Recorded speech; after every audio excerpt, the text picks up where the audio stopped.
வணக்கம். ரொம்ப நாள் கழிச்சு ஒரு ஈவெண்ட் பண்ணால் எங்கள் டீம் டிசைட் பண்ணாங்க. எங்கே ஈவெண்ட் பண்ணலான்னு டிசைட் பண்ணும்போது ஓமானுக்கு போய் ரொம்ப வருஷம் ஆகுது, ஓமானுக்கு போகலான்னு டிசைட் பண்ணாங்க. இந்த வாட்டி 15th மே அன்னைக்கு சலாலாலையும் 16th மே மஸ்கட்லேயும் ஈவெண்ட் பண்ணுறதா டிசைட் பண்ணியிருக்காங்க. ஸோ சலாலாலையும் மஸ்கட்லேயும் உங்களை சந்திக்கிறேன். இந்த வீடியோட டிஸ்கிரிப்ஷனில் அந்த கூகுள் ஃபார்ம் இருக்குது. அந்த கூகுள் ஃபார்ம் ஃபில் பண்ணி அனுப்பிச்சிங்கன்னா எங்கள் டீம் உங்களை கான்டாக்ட் பண்ணுவாங்க. வணக்கம், good morning, happy morning, wonderful morning. நேற்று ரொட்டீன்ஸில் எப்படி ஒரு சக்ஸஸ்ஃபுல் ரொட்டீனுக்கு கன்ஸ்ட்ரக்ட் பண்ணணும்னு சொன்னேன் உங்களுக்கு. ஒரு ரொட்டீனை செக் பண்ணுறதுங்கிறதே ஒரு நல்ல விஷயம். அதில் மோஸ்ட் ஆஃப் அஸ் நம்ம ஒரு ரொட்டீனை பற்றி யோசிக்கவே மாட்டோம். அப்படியே சின்ன வயசுலேருந்து ரொட்டீன் வரும், அந்த ரொட்டீனை கண்டினியூ பண்ணுவோங்கிறத நான் சொன்னேன். ஒரு ஆக்ட்ரஸை பற்றி நான் சொன்னேன். அந்த அம்மா வெயிட்டை தூக்கினாங்கிறாங்க. நிறைய லேடிஸ் தூக்குவாங்க, பட் இட் இஸ் கன்சிஸ்டன்ட் எஃபர்ட்டுன்னு நான் சொன்னேன். வில் பவர் அப்படிங்கிறது எப்போவாவது ஒரு வாட்டி நம்ம ஒன்றுமே பண்ணாததை தம் கட்டி தூக்கிறதுங்கிறது.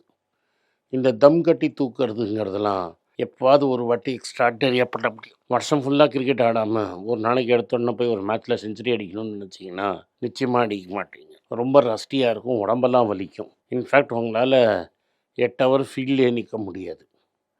எல்லாமே கன்சிஸ்டன்சி வேணும். நீங்கள் 6 மாதம் கிரிக்கெட் ஆடாமல் சடனாக ஒரு ஃபுல் டே மேட்ச் ஆடி பாருங்கள், உங்களுக்கு தோல் கை எல்லாமே வலிச்சிடும். ஓடுறதும் அப்படி தான், எதை பண்ணுறதுமே அப்படி தான். ஸோ வில் பவருங்கிறது ரொம்ப இம்பார்ட்டண்ட். ஆனால் வில் பவர் மட்டும் போகாது. வில் பவரும் ஒரு மசில். அதை கண்டினியூஸாக நீங்கள் எக்ஸசைஸ் பண்ணிங்கன்னா தான் பண்ண முடியும். நீங்கள் ஹெல்த்தியாக இருக்கணும், ஸ்போர்ட்ஸில் சக்ஸஸ்ஃபுல்லாக இருக்கணும், பெரிய சக்ஸஸ்ஃபுல் பிஸ்னஸ் பண்ணணும், லைஃப்பில் எதை நீங்கள் சுப்பீரியர் அச்சீவர் பண்ணணும்னா கூட ஒரு successful routine, consistency plus will power வேணும். இதெல்லாம் பண்ணால் தான் உங்களுக்கு வில் பவர் பில்ட் ஆகும். ஒரே வேலையை எவ்வளோ போர் அடித்தாலும் திரும்பி திரும்பி அந்த வேலையை செய்கிறது தான் வில் பவரோட indication. Something boring but still you continue to do, அது உங்களுக்கு தெரியாமையே ஸ்ட்ரென்த் பில்ட் ஆகும். இது காம்பவுண்டிங் கூட சொல்லுவோம். இந்த எக்ஸசைஸில் ரெப்ஸு ஜாஸ்தி பண்ண பண்ண உங்களுக்கு ஸ்ட்ரென்த்து பில்ட் ஆகும்னு சொல்லுவாங்க. இனிஷியலாக பண்ணுறச்ச வலிக்கும், பட் எக்ஸசைஸ் மாஸ்டர் சொல்லுவார், no pain no gain. Exercise muscles build பண்ணுற மாதிரி தான் உங்கள் லைஃப்பில் நீங்கள் பில்ட் பண்ணுறது, கோர் காம்பிட்டன்சி, அப்ஸ்கில்லிங் எல்லாமே நீங்கள் பண்ணுறது.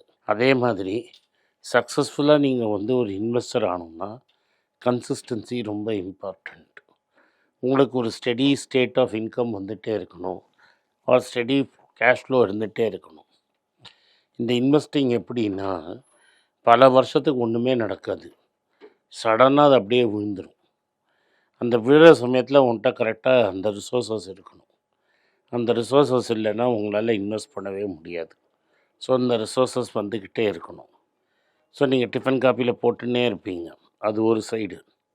சடனாக மார்க்கெட் விழச்ச உங்கள்கிட்ட இன்னஃப் ரிசோர்ஸஸ் இருக்கணும்.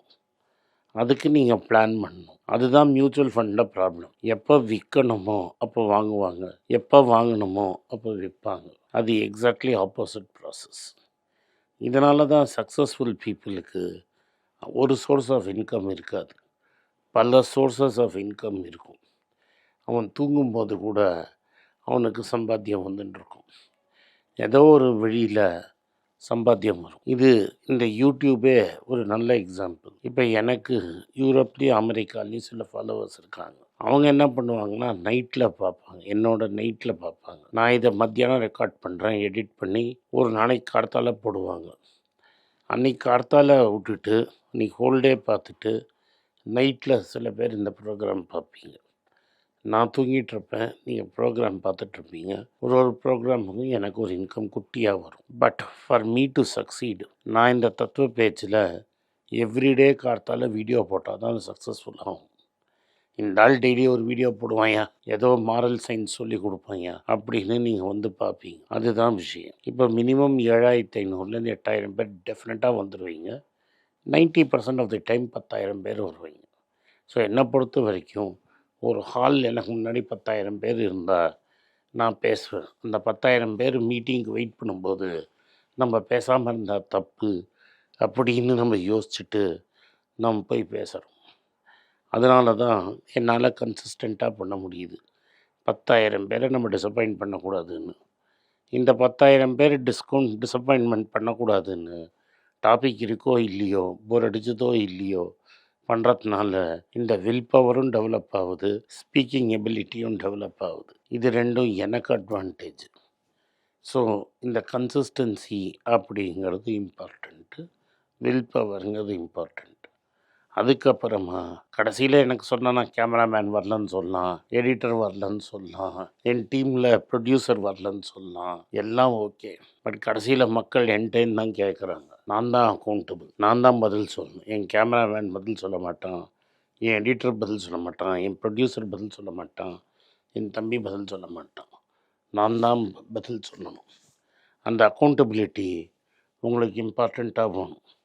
வாழ்க்கையில் நீங்கள் சக்ஸஸ்ஃபுல்லாக இருந்தீங்கன்னா நீங்கள் தான் உங்கள் அக்கௌண்டபிளாக இருக்கணும். நான் தப்பே பண்ணலை அப்படின்னு சொல்லிட்டு இந்த தப்பை மற்றவங்களுக்கு பாஸ் பண்ணுறதுன்னு இருக்கு பாருங்கள். இது கார்ப்பரேட்ஸ்லேயும் அரசியல்லையும் பெரிய ஆர்ட். இவன் பண்ண தப்பை இன்னொருத்தன் தலையில் கட்டுறதுங்கிறதுல மக்கள் ஸ்பெஷலிஸ்ட்டாக இருக்கான். ஆனால் சில மனிதர்களை சில நேரத்தில் ஃபுல் பண்ணலாம், எல்லா மனிதரையும் சில நேரத்தில் ஃபுல் பண்ணலாம். ஆனால் எல்லா நேரத்துலேயும் எல்லா மனிதர்களையும் முட்டாளாக்க முடியாது.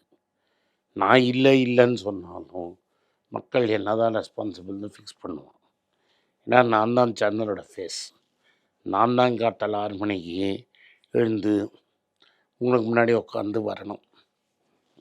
அது ஒரு நாள் முன்னாடி ரெக்கார்ட் பண்ணேன்னா, நான் ஊரில் இல்லையா, நான் வெளிநாட்டில் இருக்கேன்னா, அதெல்லாம் முக்கியம் கிடையாது. அன்றைக்கி அடுத்தால அந்த வீடியோ வரணும், அந்த 10,000 பேர் இந்த வீடியோவை பார்க்கணும். அதுதான் கன்சிஸ்டன்சி, இதுதான் ரொட்டீன். இதை தான் உங்களுக்கு புரிய வைக்கிறேன். சும்மா விளையாட்டாக மார்னிங் மோட்டிவேஷன்னு மணி பேச்சில் மார்னிங் பேச ஆரம்பிச்சது தத்துவ பேச்சுன்னு தனி சேனலாக போய் இன்றைக்கி 2,51,000 பேர் சப்ஸ்கிரைப் பண்ணுறாங்க. அதில் சின்சியராக பார்க்குறது ஒரு 10,000 பேர். ஸோ அந்த 10,000 பேருக்கு நான் அக்கௌண்டபிளாக இருக்கணும். இதே தான் இன்வெஸ்டிங்கும், இதே தான் கம்பெனியை நடத்துறது. இந்த டாடா ஃபைனான்ஸுங்கிற கம்பெனியை நடத்தும்போது கம்பெனியில் எம்டி திருடிட்டார் பணத்தை. அவர் ஒரு 2-3 கம்பெனி ஆரம்பித்து தப்பான ஷேரில் போட்டு கம்பெனி லாஸ் ஆகிடுச்சு, ஒரு பெரிய ஹோல் ஆகிடுச்சு. எனக்கு தெரியாதுங்க, திலீப் பென்சே தான் இருக்கிறாரு, அவர் தான் பொறுப்புன்னு ரத்தன் டாட்டாவில் சொல்ல முடியாது. திலீப் பென்சே ஃபைனான்ஸுக்கு காசு கொடுக்கல, டாட்டா ஃபைனான்ஸுக்கு தான் மக்கள் காசு கொடுத்தாங்க. திலீப் பென்சேயை செலக்ட் பண்ணது ரத்தன் டாட்டா. அப்போ திலீப் பென்சேக்கு அக்கௌண்டபிள் ரத்தன் டாட்டா. நான் பின்சே வேறு, நான் வேறுன்னு சொல்ல முடியாது. பின்சே பண்ண தப்புக்கு நான் தான் பொறுப்பு, நான் தான் சூப்பர்வைஸ் பண்ணியிருக்கணும்னு சொல்கிறது தான் அவர் கடமை. அதை தான் அவர் சொன்னார். இன்ஃபேக்ட் அங்கே வேலை பண்ணியிருந்தோம்னு சொன்னால் ஒருத்தர் என்கிட்ட 2 ஹெலிகாப்டர் வாங்கி வச்சுருந்தேன், ஹயரில் வச்சுருந்தார். ஃபுல் கேஷ் ரெடியாக இருந்தது பாம்பே ஹவுஸில். ஏதாவது ஒரு பிரான்ச்சில் நிறைய டெபாசிட்டர் கேஷ் வாங்கிட்டு போயிட்டாங்கன்னா, கேட்டாங்கன்னா ஹெலிகாப்டரில் கேஷ் அனுப்பிச்சு உடனே அங்கே போயிட்டு, அந்த காலத்தில் வயர் ட்ரான்ஸ்ஃபர் அதெல்லாம் கிடையாது, கேஷ் தான் ஹெலிகாப்டர் போகணும் அந்த ஊருக்கு, அந்த ஊரில் போய் பணத்தை கொடுக்கணும். அவ்வளோ இந்த கேர்ஃபுல்லாக இருந்தார் அவர். நான் செக் கொடுக்குறேன், செக்கை வாங்கிக்கோன்னு கூட சொல்ல. ஹெலிகாப்டர், நோட்டு, காசு, மக்கள் வந்தானா அவங்க கையில் காசை கொடுங்க. அதுதான் அக்கௌண்டபிலிட்டி. அந்த அக்கௌண்டபிலிட்டி உங்களுக்கு இருக்கணும். பஃபெட் அது ரொம்ப கிளியர். ப்ரிசஷன் அப்படின்னு ஒரு கம்பெனியை வாங்கினார், தப்பாக வாங்கிட்டார். நான் பண்ணது தப்புன்னு $10 பில்லியன் அந்த கம்பெனியில் வாங்கின வேல்யூவில் டெக்னிக்கலாக ரைட் ஆஃப் பண்ணிட்டார். இன்றைக்கி அந்த கம்பெனி நல்லா பண்ணி ஆல்மோஸ்ட்டு ரைட் ஆஃப் பண்ண அமௌண்ட் திரும்பி வந்துடும். அதனால் நம்ம அமுக்கிடுவோம் அப்படின்னு அமுக்கலை. இதுதான் தப்பு, இவ்வளோ ரைட் ஆஃப் பண்ணணும்னு ஓப்பனாக ஒத்துக்கிட்டார். அவரும் சார்லி மங்கரும் நம்மளுக்கு சொல்லி கொடுத்த முதல் பாடம், தப்பாயிடுச்சுன்னா ஆமாம் தப்புன்ட்டுன்னு ஒத்துக்கிட்டா மக்கள் விட்டுருவாங்க. எம்இசையில் மண் ஒட்டல, நான் கீழே விழுந்தாலும் நீங்கள் சொன்னீங்கன்னா யாரும் நம்ப மாட்டாங்க.